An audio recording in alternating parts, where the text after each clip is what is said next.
Welcome to the Historypedia channel. My name is Peter and today I'm going to tell you about an ancient world history. The Battle of Carrhae was fought between the Roman Republic and the Parthian Empire in 53 BCE.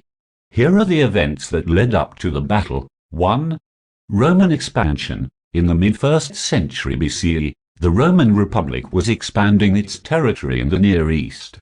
In 64 BCE, Pompey had conquered Syria and had annexed the Kingdom of Judaea in 63 BCE. 2. Crassus Ambition. Marcus Licinius Crassus, a wealthy Roman politician and general, was eager to match the military achievements of his political rivals, Pompey and Julius Caesar. He set his sights on conquering Parthia, a wealthy empire that controlled the trade routes between the Mediterranean and the East. 3.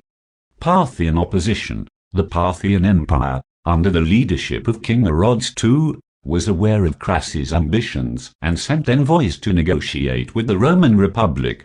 However, negotiations broke down and Orodes II mobilized his forces to oppose the Roman army.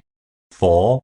Roman invasion. In 54 BCE, Crassus led a Roman army of 7 legions and auxiliary troops across the Euphrates River into Parthian territory. He was accompanied by his son, Publius, and a veteran Roman general, Gaius Cassius Longinus. 5. Battle of Carrhae. In June 53 BCE, the Roman army was confronted by a much smaller Parthian force near the town of Carrhae. The Parthian army was composed of mounted archers and heavily armed cataphracts, who were able to outmaneuver and decimate the Roman forces. Crassus and his son were killed in the battle, while Longinus and a few thousand Roman soldiers managed to escape. Here are the details of the battle. 1. Deployment of forces. The Roman army consisted of 7 legions and auxiliary troops, totaling around 35,000 soldiers. The Parthian army, led by General Syria, was composed of mounted archers and heavily armed cataphracts, numbering around 10,000 soldiers. 2. Initial skirmishes. The Roman army advanced towards the town of Carrhae, but was slowed down by the desert terrain and a lack of water. The Parthians harassed the Roman forces with hit-and-run attacks and volleys of arrows, but avoided direct confrontation. 3. Roman advance.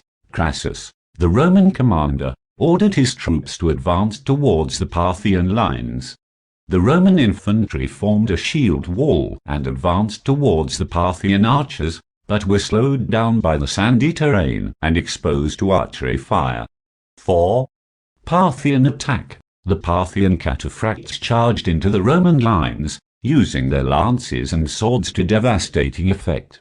The Roman infantry was unable to withstand the charge and was cut down by the Parthian cavalry. The Parthian archers also continued to rain arrows down on the Roman forces, causing further casualties. 5. Roman retreat. The Roman cavalry, led by Crassus' son Publius, attempted to flank the Parthian cavalry, but were lured into a trap and surrounded. Publius was killed, along with most of his troops. The Roman infantry, facing certain defeat, attempted to retreat, but were pursued by the Parthian cavalry and scattered.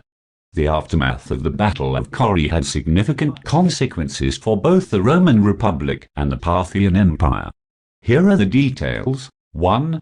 Roman losses. The Roman army suffered a catastrophic defeat, losing over 20,000 soldiers, including its commander Marcus Licinius Crassus and his son Publius. This loss of manpower and military leadership was a severe blow to the Roman Republic, which was already facing political instability and civil unrest. 2. Parthian triumph. The victory at Carrhae was a major triumph for the Parthian Empire, which had demonstrated the superiority of its cavalry tactics and weaponry against the Roman legions. General Syria, who had led the Parthian forces, was celebrated as a hero and became a prominent figure in the Parthian court. 3. Political fallout. The defeat at Carrhae had significant political consequences for the Roman Republic. It exposed the weakness of the Roman military and contributed to the rise of Julius Caesar and his supporters, who sought to consolidate power and expand Roman territory through military conquest. 4. Diplomatic relations. The defeat at Carrhae also had implications for diplomatic relations between Rome and Parthia. The Parthians were emboldened by their victory and were able to expand their influence in the Near East, while the Romans were forced to negotiate from a position of weakness.